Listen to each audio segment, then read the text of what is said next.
এইভাবে কখনো মুসুর ডাল আর পটল দিয়ে রান্না করেছেন? যদি না করে থাকেন একবার অন্তত ট্রাই করতে পারেন, যা কিন্তু ভাত অথবা রুটি পরোটার সঙ্গে বেশ দারুণ লাগবে। নমস্কার বন্ধুরা, কাজল ভিলেজ কিচেনে সকলকে স্বাগত জানাই। রোজকার মতো আজও রান্নাঘরে চলে এলাম। আজকের রেসিপি প্রথম থেকে লাস্ট পর্যন্ত দেখতে থাকুন, আশা করছি ভীষণ ভালো লাগবে। তো চলুন তাহলে শুরু করা যাক। তার জন্য দেখো, এখানে আমি পটলগুলোকে আগে থেকে ধুয়ে ভালো করে কেটে রেখেছি, খোসাটাকে ছাড়িয়ে নিয়েছি, আর পটলগুলো কিন্তু গোটা গোটা রেখেছি। আর পটলটা একটু নরম ধরনের নেবার চেষ্টা করবে, তাহলে কিন্তু বেশ ডালটা একদম দারুণ হবে। তার জন্য দেখো, এখানে একটা কড়া গরম হতে বসিয়ে দিয়েছি। কড়ার মধ্যে দিয়ে দেবো বেশ কিছুটা সর্ষের তেল। আর এই রান্নাটা কিন্তু সর্ষের তেলের মধ্যেই করতে হবে। দেখো, এখানে দিয়ে দিলাম সর্ষের তেল। এখানে দিয়ে দেবো আমি স্বাদ মতো লবণ, আর দিয়ে দেবো সামান্য একটু হলুদ গুঁড়ো, সুন্দর একটা রঙের জন্য। দেখো দিয়ে দিলাম। এবারে কেটে রাখা পটলগুলোকে এর মধ্যে দিয়ে দেবো। সমস্ত পটলগুলোকে দিয়ে দিলাম, একটু নাড়াচাড়া করে নেব, দিয়ে একটু ভালো করে রঙ আসাটা কিন্তু এভাবে ভেজে নেব। নাড়াচাড়া করে পটলগুলোকে খুব সুন্দর করে ভেজে নিতে। আর ভাজাগুলো কিন্তু দেখতেই পাচ্ছ কতটা সুন্দর রঙ এসেছে।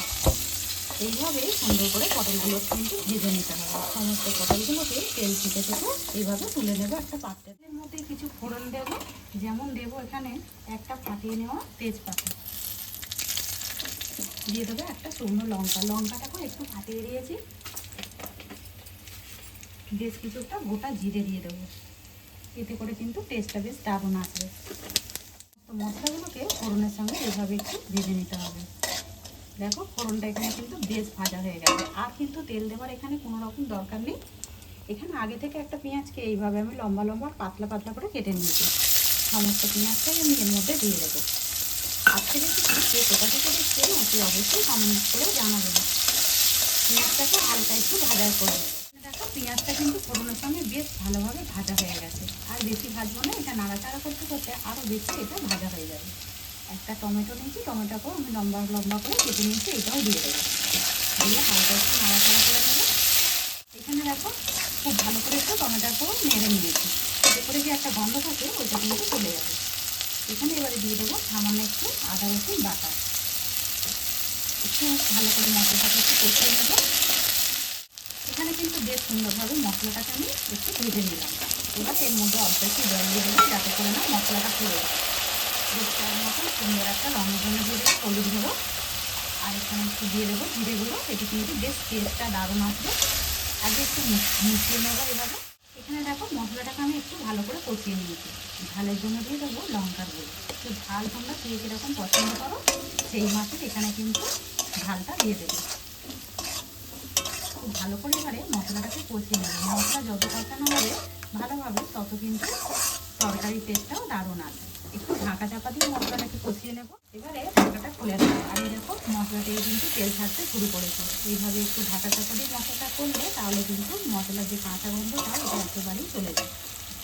এখানে যে ডালগুলো, খুব মুসুর ডালটা নিয়েছিলাম, খুব ভালো করে আমি ধুয়ে নিয়েছি। ধুয়ে পরিষ্কার করে তারপরে কিন্তু এর মধ্যে দিতে হবে। ডালটাকে দিয়ে খুব ভালো করে একটু ভাজা করে দিয়ে দেবো। ডালেরও যে কাঁচা গন্ধটা আছে ওইটাও কিন্তু এর সঙ্গে চলে যাবে। এবার এখানে যে ভেজে রাখা পটলগুলোকেও দিয়ে দেবো। খুব ভালো করে সমস্ত উপকরণগুলোকে 1 মিনিট মতো একটু কষিয়ে নিতে হবে। দেখো, ডালের সঙ্গে পটলগুলোকেও কিন্তু মশলার সঙ্গে সমস্ত উপকরণগুলোকে আমি এইভাবে নাড়াচাড়া করে 1 মিনিট মতো ভেজে নিয়েছি। এবারে এখানে মাপ মতো কিন্তু জল দিয়ে দিতে হবে।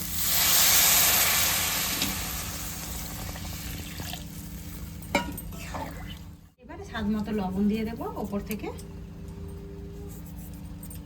আর এখানে আমি একটা কাঁচা লঙ্কাকে এইভাবে চিড়ে রেখেছি, এটাও ওপর থেকে এইভাবে দিয়ে দেবো।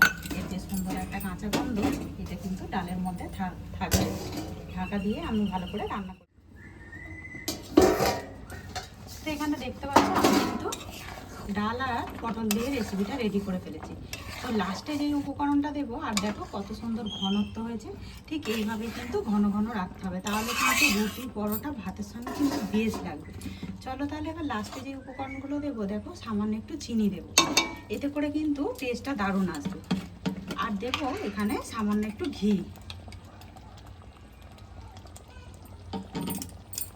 দিয়ে দিলাম। আমি সামান্য একটু ঘি খুব ভালো করে মিশিয়ে নেব।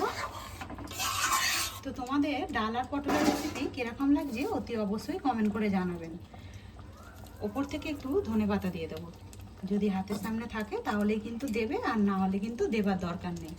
আর এই ফাঁকে কিন্তু তোমরা চাইলে এর মধ্যে একটু জিরে গুঁড়ো পাইল করে দিতে পারো, অথবা গরম মশলা। তা আমি আর কিছু দেবো না, এরকমই কিন্তু বেশ রুটি আর ভাতের সঙ্গে খেতে ভালো লাগে। এবারে এটাকে ঢাকা দিয়ে একটু দমে রান্না করে নেব। এখানে দেখো দমে কিন্তু ডালটাকে রান্না করে নিয়েছি, আর দেখতেই পাচ্ছ কতটা সুন্দর দেখতে হয়েছে, খেতে কিন্তু বেশ দারুণ লাগে। তো আজকের রেসিপি তোমাদের কেমন লাগলো অতি অবশ্যই কমেন্ট করে জানাবেন।